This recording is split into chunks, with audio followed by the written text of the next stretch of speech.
Hi, I'm Tino, and welcome to our online nail art class. So today, I'm showing you this cherry blossom design using my product at 𝐂𝐚𝐿 shop. So let's get ready. So our first step is to worry about the background. And you can see here the background have milky and turquoise. Now, I'm gonna show you milky and turquoise ombre because that is a little tricky if you don't know how. Then the second step will be this golden detail right here. We're gonna have to isolate chrome and then put this on. But these are like tree branches, but fashionable tree branches. Then after that, we just have to make the flower and that be it. So first, I take our milky over here and I apply one layer. This is amazingly smooth, you guys. If you ever use natural gel, like new gel or milky gel that is sticky, know that this formula is flawless. It's make it easy for you to apply. Here's this for 60 seconds. Next, I am taking out one stroke liner and the color is turquoise. Now I am using a oval brush to apply. I am taking out a small amount and I'm applying it right on the tips. Now if my ombre is about middle of the nail, I apply this a little higher, like that. Then this is ombre padding sponge and I have a tool in here for you. You press this and you pick up one of the sponge. Now you're gonna take out these nails and tap it lightly. Okay, this is amazing. The combination of the sponge and the gel itself, because this one stroke liner is not art gel. One stroke liner are dry gel. And what that means is that it's very, very opaque, very pigmented, and dry, meaning it's like acrylic paint. You see when I'm sponging this, you see how soft this is? Art gel wouldn't be able to do that. A gel that you for painting and filling, color blocking are heavier to make it really smooth and for it to cure properly. So when you sponge it, it's gonna be splotchy. Versus this gel, I apply a thin amount and when I sponge it, it's so nice and airy already. It's already perfect and I only sponge a little bit of it. So that is the gel that you choose. I also have my ombre pattern gel, but you can definitely use one stroke liner for that purpose. Here's it for 60 seconds. And I will put this back. Now, what you need is an ombre brush, and this is a full ombre brush right here. It's very easy to ombre when it looks like this, instead of just a few hairs. And this time, instead of a paper towels, I'm getting out a palette to clean my ombre brush because there's no sponge. I'm gonna put it right here. And I am taking out the Millky Gel again. So I am applying right on the top right here. Now, the reason why I use it milky to ombre because it's amazing to ombre. But if the gel that you use, the background gel that you use are too solid, then you rather apply two coats and then just go ahead and sponge the turquoise color right on and you'll be done with it. But I'm utilizing both of this gel because this milky are amazing to ombre. See that? You just target right near the edge and you just blend it out. Here's it for 60 seconds. And then I cleaned it right here. If you have to stop and clean in between, then it will not pick up any lint. So your next step, you already have the background, right? So your next step will be the gold part. Okay, so I'm gonna draw like a tree branch, okay, all over this ombre background. And I'm gonna work with chrome. So I'm taking out my chrome. This is my solid chrome. And I'm using a shadow applicator, but you don't wanna take this and apply on this. It's gonna be so messy. So what you need is Teflon mat. Apply it all over the surface. And this will prevent any chrome from sticking on it. Cure this for 60 seconds. So you can apply chrome on both of this gel, but this one is used for painting and this one is used for texture, meaning it's not flat. So as you can see here, these 3 branches are embossed. Okay, you can tell that it's not like a flat 3 branches. You can almost like touch it. So that is a reason why I will use black texture gel instead of black metal effect gel. And my preferred brush for this time will be the Emboss Brush. See, the volume in the body is thicker than the liner brush. Now I'm gonna take this. First, I'm gonna roll my brush in just to saturate the gels. Then I am gonna stroke it out to make it slimmer. Okay. Now I'm gonna pick up gel on just the tip of my brush. We're gonna plan out where the flower gonna be. So I'm thinking of like a stroke like this, okay? And the flower gonna be here, and then some branches right here, and there's gonna be a little flower here, maybe a little flower here. So the big flower gonna be around the middle. Okay, so that's how I plan it first. Then I'm gonna start drawing. You can be smooth and be all perfection, but since it's a tree branch, I'm gonna make it look like an actual tree branch. It's however you like it. In the picture, I'm making it more fashionable, but I decided today I'm just gonna make an actual tree branches like this. See how all the branch keep coming out? Now this is very broad stroke. If you want it to be nice and fun, then you have to use very little pressure to make it fun like this. Or you can take out a 10mm liners or a 7mm detail, whichever you like, but it would be nice to be able to go in here and kind of fine tune it like this. See, you can use the same emboss brush to make it work, but I am giving you an advice that if you stop and change your brush, your life could be so much easier. See how much easier I maneuver it now? I don't have to use light pressure now. I can just use a different brush and don't have to work as hard. So this is an actual tree branch that we're doing.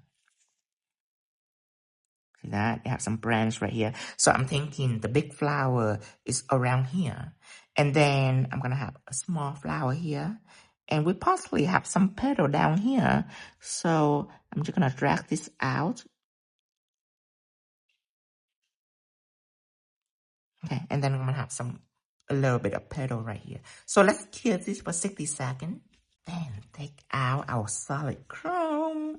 This is the moment of truth. So after it's cured, I am going to rub chrome all over this, and it will only stick on to the black texture gel. The background is completely chrome free thanks to the teflon mat right here. It's chrome proof that I write right here. See, that's my latest label. I make sure it's self-explanatory. And I write non-sticky, isolate chrome, no white. Or even a person that doesn't watch the video can just take a look at it and they just know. So I'm gonna take out chrome and rub all over. It's like magic. And you just take the fluffy and dust up all the excess and voila. Now, what I like to do is I like to take out the clean shadow applicator that I use and I like to go over it. And the reason is that is excess dust on here. We're just not able to see it. So it's good if we use a clean shadow applicator and we rub on it and it will pick up any excess chrome. But make sure that there's no chrome on it. See, it's take up any of the excess. So now it's squeaky clean. And the cleaner, the better. It's going to look like mirror. Oh, the next part is the flower, okay? But you see, we just done this. And the flower is going to be over this, on top of this. And you don't want to do the flower and then you have to like try to top coat the chrome and protect the chrome in between. It'll be a hot mess. So what you need to do now is you need to protect the chrome first. And then after you sealed it, then you can apply the flower on top. That would be much easier for you. That's why a lot of people couldn't do it because they doesn't know the orders. So this is my strategy. I am using Teflon matte first to cover the chrome. And then I'm using sanded top coat to trace back the matte chrome. And it's a little different, but I already have a lesson on it. It's lesson 107, how to protect chrome design to where it's non-chip. So you can check that out. I explained briefly on here.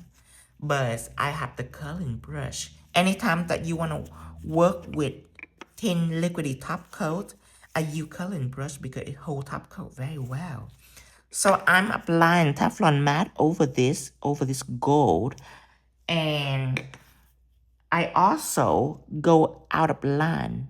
I'm not just applying it just on the gold. As you can see here, I am going way out of line. So I can wrap the gold and trap it right in the middle. That's how I sealed it. You don't seal by just applying top coat directly on the gold. It will chip on you. So make sure you go out of line, just like this. And now you kiss it for 60 seconds. Remember, you always have to clean the mat thoroughly because you don't want to dip into the shine with the mat already on the brush. Now, I'm going to dip into the sanded top coat. And you can see here, by the way, the chrome when it turned matte is also beautiful. That is one thing about my solid chrome is the particle are small. So when I apply it on, even with matte, it looks beautiful. It's not glittery. So what I'm going to do is I am going to trace back with shine. Now, if you see any shiny chrome on here, that means that area haven't been protected and sealed yet. You can see if you use shine, then you're going to be totally blind. But with matte, you can see that you already sealed this. That's number one. Number two is matte, you can go out of line. You wouldn't be able to see the messiness of it. But with shine, if you go out of line, you can see it well. It will be very unattractive. So that's why I seal with matte, especially with Teflon matte, because it's not velvet. So shine top coat can stay on Teflon matte very well. It's not going to shrink. Sometimes I use matted, but matted is velvet, so when you use shine, it shrink. If you use matted, you have to wipe it with acetone right after it's clear, so you can apply shine on. So that is the order that I'm sealing. Is matte first, and now, see, the chrome is all shiny, and it's not going to chip on you. So cure this for 60 seconds. Then it's time for white claydoh. Now, this flower is scary looking, isn't it? It's very intimidating. But you have to watch every single step that I do it for it to not be impossible for you. Okay, if you follow the step, it'll be very easy. I'm going to take out claydoh. Then I am going to take out an index papers like this. Okay, using a spatula, I am going to scoop out a bit of claydoh. Now you just have to kind of compare to this. One flower here, one flower here, one flower here. Would this be enough? I think so. So I'm going to take it out. And you rather to get a little bit, not enough, and then you can get more. Versus you don't want to have too much and then you have to put it back into the bottles. So I'm going to roll it out into a noodle. It don't have to be a perfect noodle. Okay, then I am going to cut it. So I am using a X-Acto knife or a claydoh knife, and I'm cutting it out. One. Put it right here. And you can also take your ring finger and do this, and you can also roll it if you want. Or you can roll it right after when it's done. I'll speed this part up because it's pretty boring. It's just repetition. But the reason why I roll it out, because I can cut it up like a vegetable to make everything equal. Okay, now I'm rolling it. And the reason why I use index paper is because it doesn't leave gel residue behind to make the surface sticky. Okay, so I have a bunch of these. Now I'm taking out another little piece of index paper and I'm pressing. See that? And when you are pressing on index paper, it's very easy for it to come off. And then I have with me a stamping pad. I'm putting it on here. Okay, and the stamping pad almost like suck it in, so it's easy for you to transfer it. So what I'm gonna do is put it on a stamping pad. I'll tell you why. For now, just transfer it, most of it, onto the stamping pad.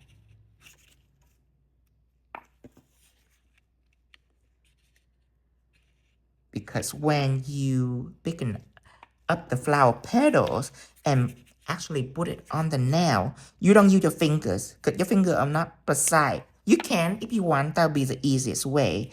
But if it's not precise and you put it in the wrong place, you have to adjust it. So that's why I don't use my fingers. Instead, you use a brush. Now, when it comes to a brush, it's difficult to take a brush. I'm gonna get an oval brush, but it's difficult to take it from the flat surface because the flat surface is hard. But you see, this surface are soft and bouncy, so easy to just reach up here and pick it up. Very easy. So that's why I put it on a stamping pad instead, because the stamping pad are bouncy and clay dough don't stick to silicone. Nothing stick to silicone, by the way.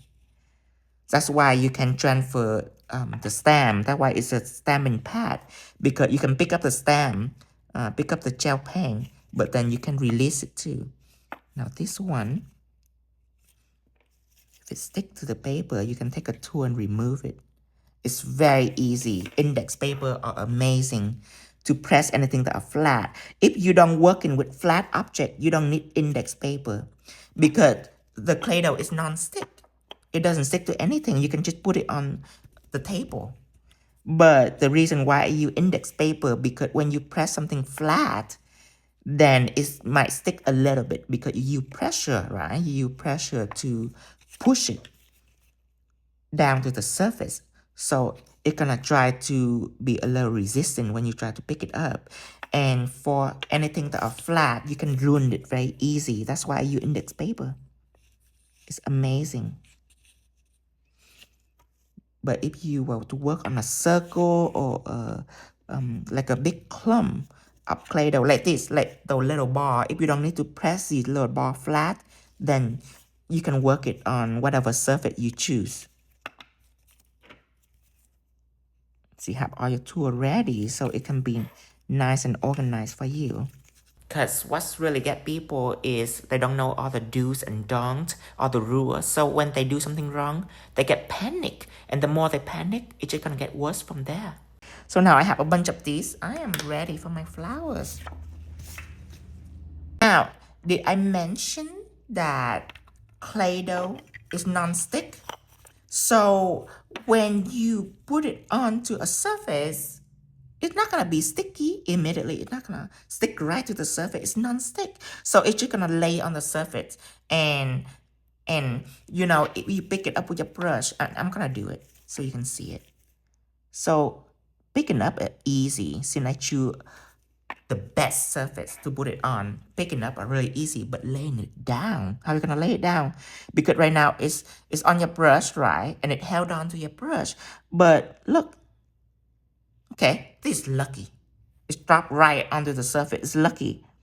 But it's just gonna be flopping around because it's non-stick. So if you want, you can either use sticky gels to put it on, or you can use clear silicone, because you see this in the middle, it have all this gold bead.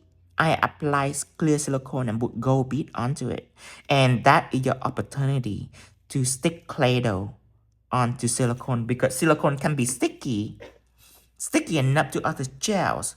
So take out clear silicone, and I will have a lesson for it. And take out some of the bead.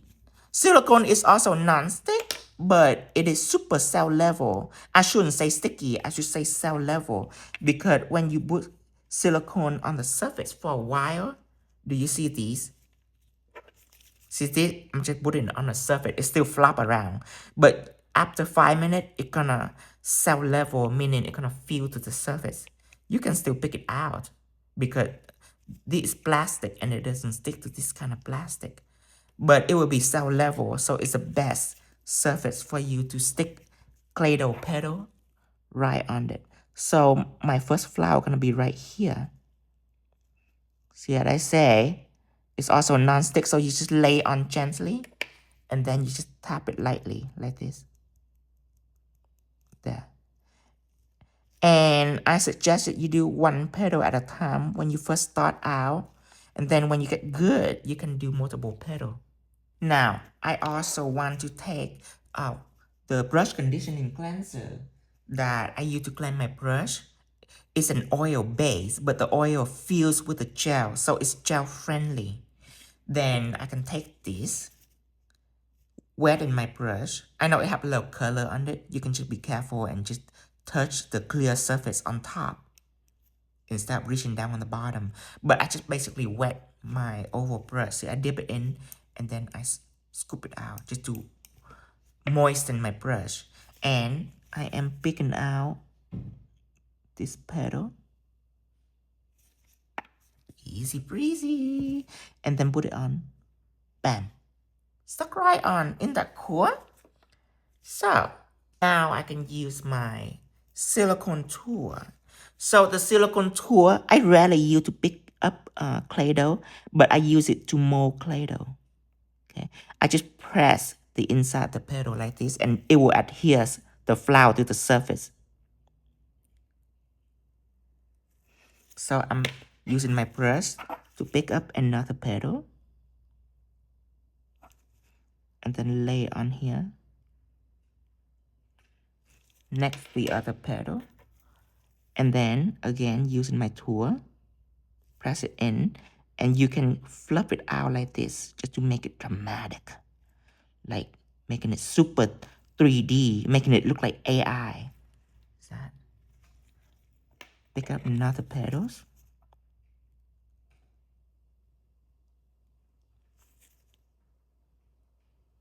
Just like that.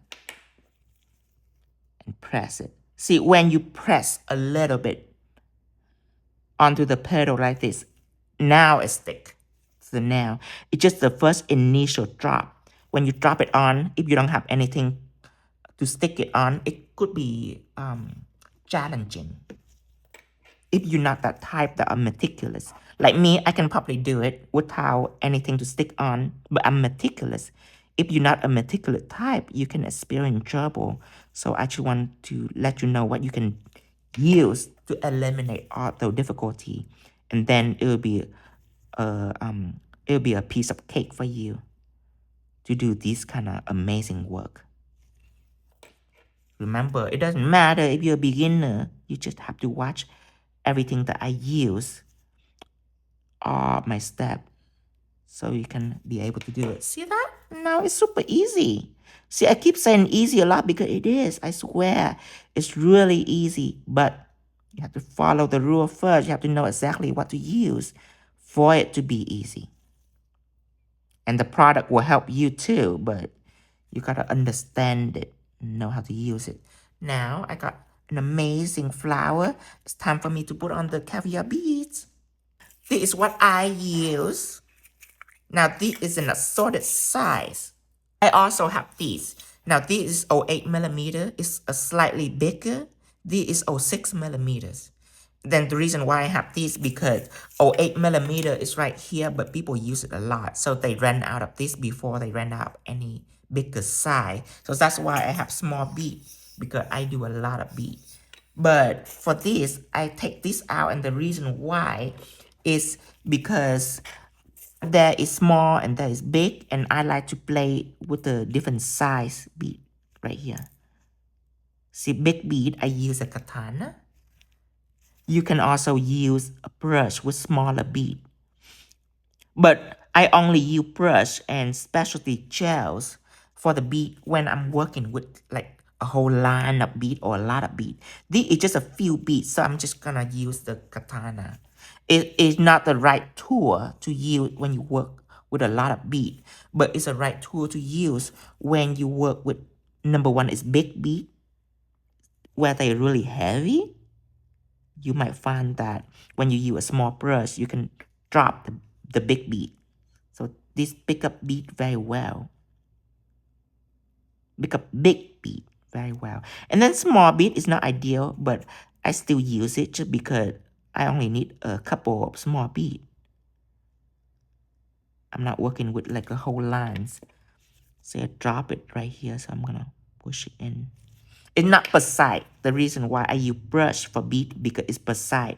But this is not a type of thing that you want to be precise. It's in the middle of the flower. You can just drop it in.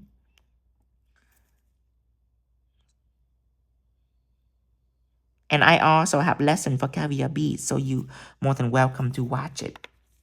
For caviar bead lesson is in how to use product. Anything that are product related is in how to use your product. Episode 105 is how to use caviar bead. It will save your life if you love caviar beads. And then of course the chrome that I mentioned, right here, episode 106 is full cover chrome, but episode 107 is chrome design. And then I have episode 108 is 3D chrome design. It's showing you how to secure it. So after you satisfy, let's go ahead and push it into machine for 60 seconds. And I just want you to know that I did all this petal all at once, so you can see how shiny it is. And the reason why it look like that because it's cell level. After a while, after like 5-10 minutes, it becomes cell level, so it's shiny and smooth. So if you want it to be more crisp, then you just press like 5 or 6 petal at a time, and then make a flower, and then go back and press 5 or 6, another 5 or 6 petal, and make another flowers. It's how it can be crisp if you don't have any problem with the smoothness right here. Some people don't want their flower to be smooth because it looks a little fake when it's too smooth. So they want it to be more crisp. So they just press it and use it immediately. Don't allow it any chance to cell level. Now clear silicone, I'm going to pick up a little bit right here and make another flower up here. You can apply bead ahead of time if you want.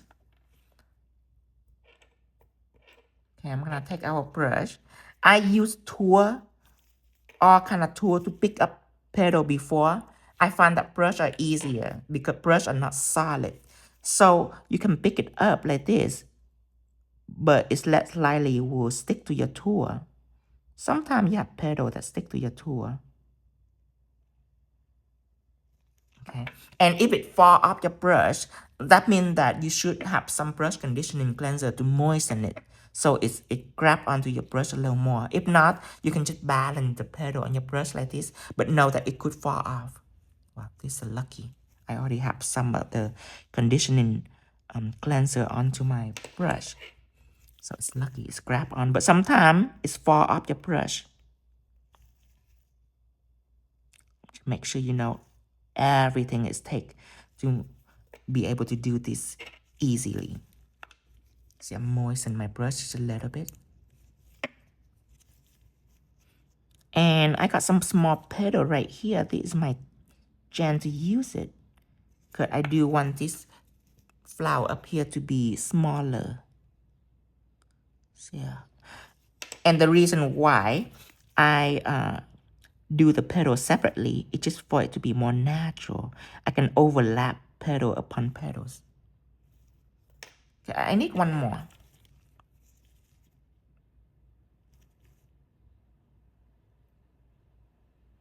I think I'm just gonna do 3 petal right here.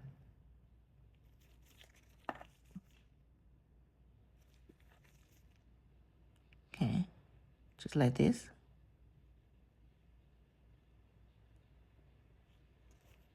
And then I'm gonna put on caviar bead.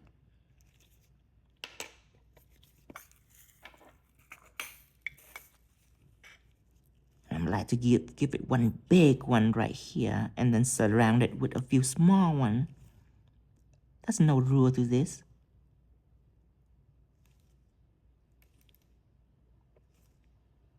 Just whatever you like. Some people like all small beads. Some people like to switch between big and small. I think when it comes to the middle of the flower, big and small bead is way prettier than when it's cohesive. Okay, go ahead and cut this.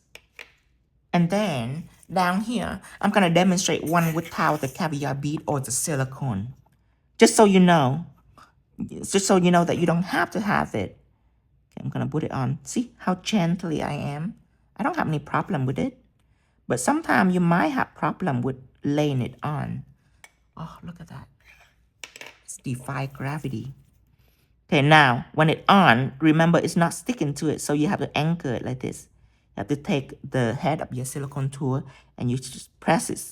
Lightly press on one small area. If you press the whole thing, it might not work for you. You should have, because remember it's non-stick. Just press a little light. Then after that, you can increase your pressure. Okay, but I'm just adhering this end to the surface. This end, I want it to float onto the surface so it look natural.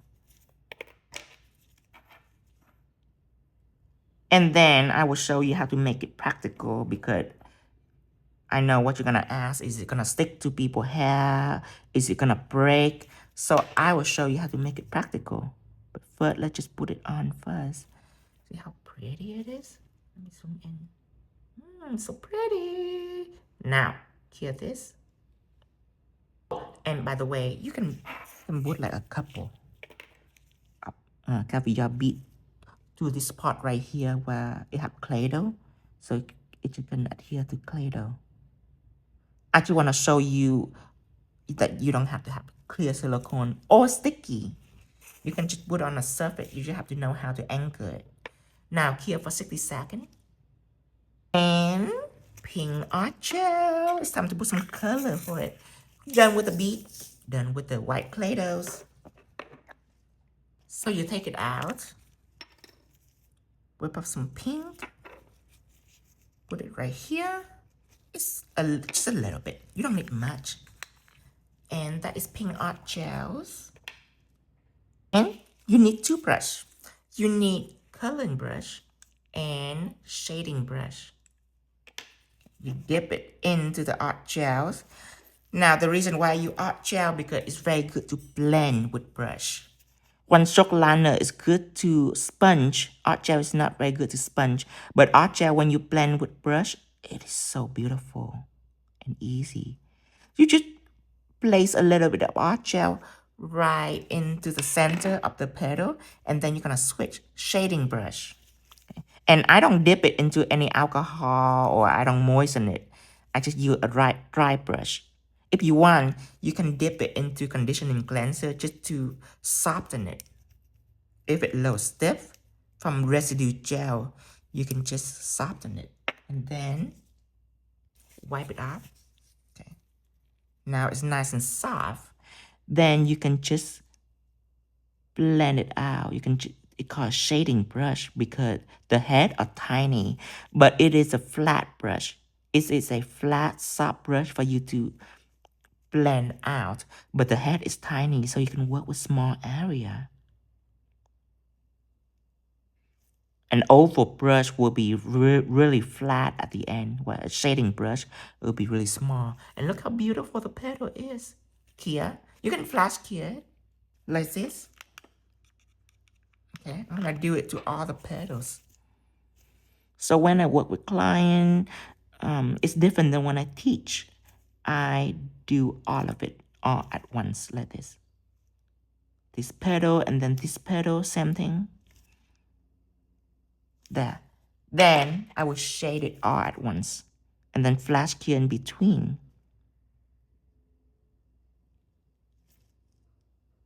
Isn't that easy? When you know the tool, you know the step, nail art is fun. People only struggle if they watch my 1-minute video and then they try to do it and they are lacking knowledge. But my YouTube lesson provide every detail for you so you can be fierce with your application. Bang. Here. Now I'm going to show you another things.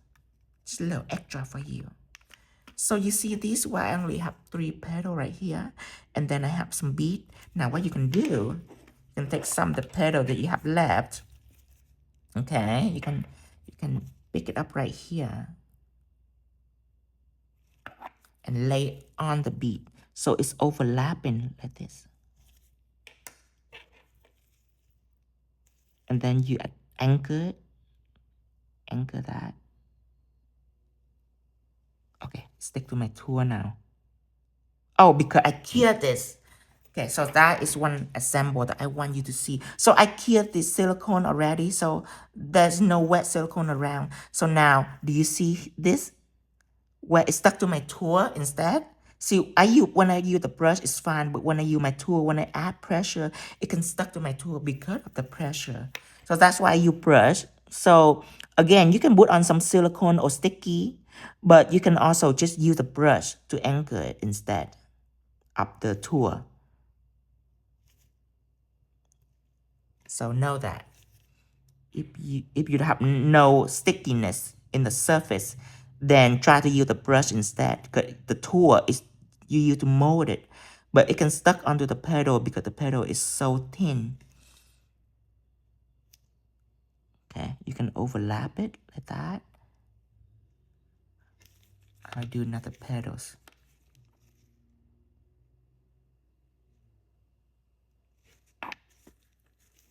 Okay, put it right here and just press it with your brush.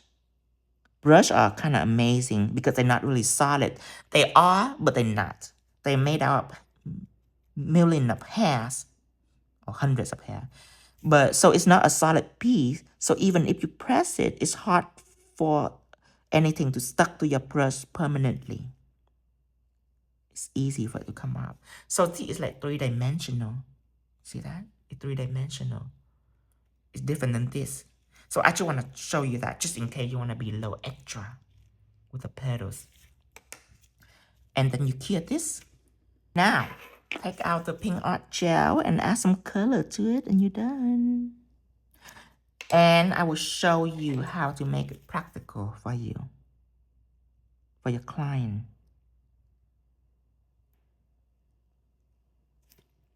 Because this is not just a fantasy nail set. It can be in real life if you know how to deal with it. Cure this. Look how beautiful too. Now, I will take out, let me take out top coat.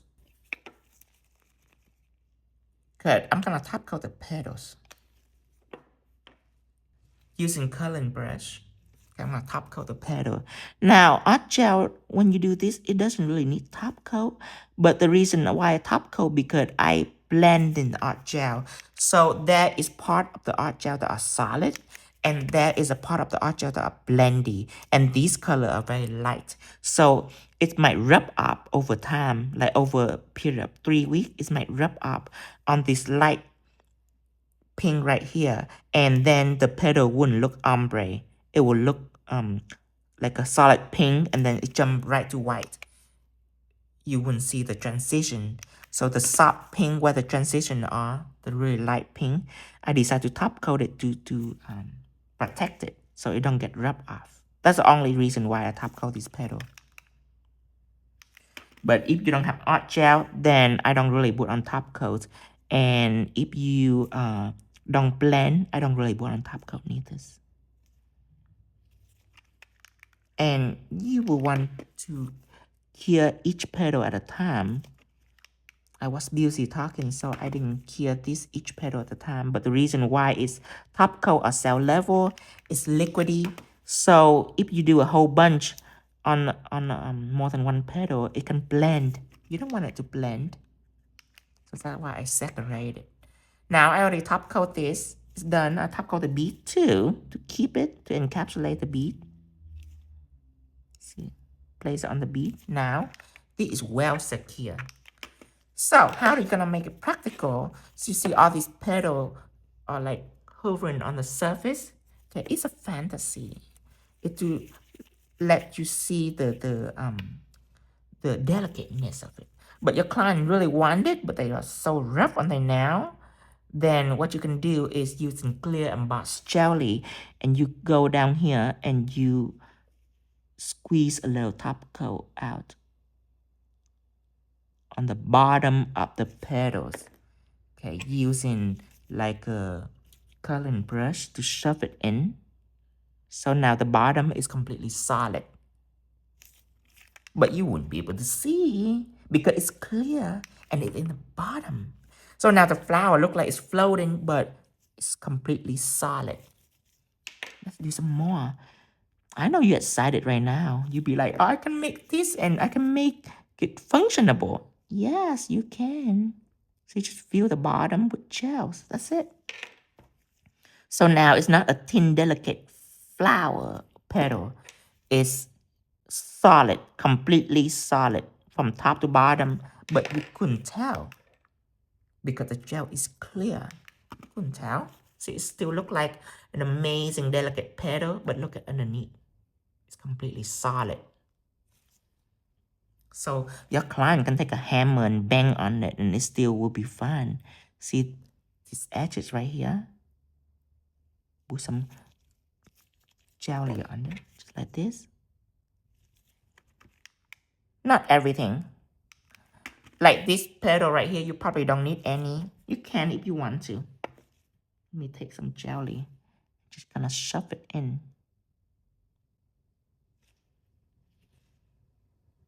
Okay.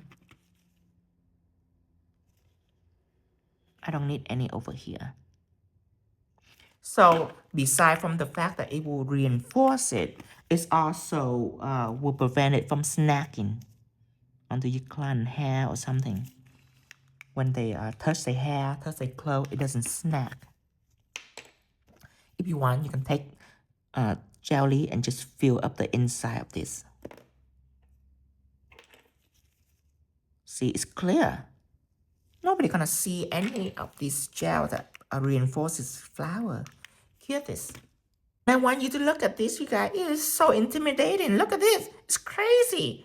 When people look at it, people that doesn't know Tino lesson, when they look at it, they'll be like, oh gosh, no, I can't do it. I can't do it. Now, the people that know Tino but doesn't watch the lesson, they watch the short video, they would try. And if you ever find yourself trying for a long time and you just couldn't do it, don't keep doing it. Stop. Stop wherever it is that you struggle with. And then go back to the video and see what did I do that make it so easy. That's the whole key. You don't keep going if you struggle. That's why I have a lesson for you. You stop. You stop so you can see it now. Bam, bam, bam, bam, bam, bam, bam, pow, pow, pow. Look at that. It will last forever, you guys. That is how you make your money. That is how you pursue your art. Easy breezy. And don't forget to subscribe for us on YouTube at 𝐂𝐚𝐿. And everything that I use today is available at www.𝐂𝐚𝐿.shop. And the lesson that I have for you, whenever I teach anything like this, I call it a design. So it will be on free nail art class for anything that are design related. But for products, then it will be in how to use your products. And until next time, bye-bye.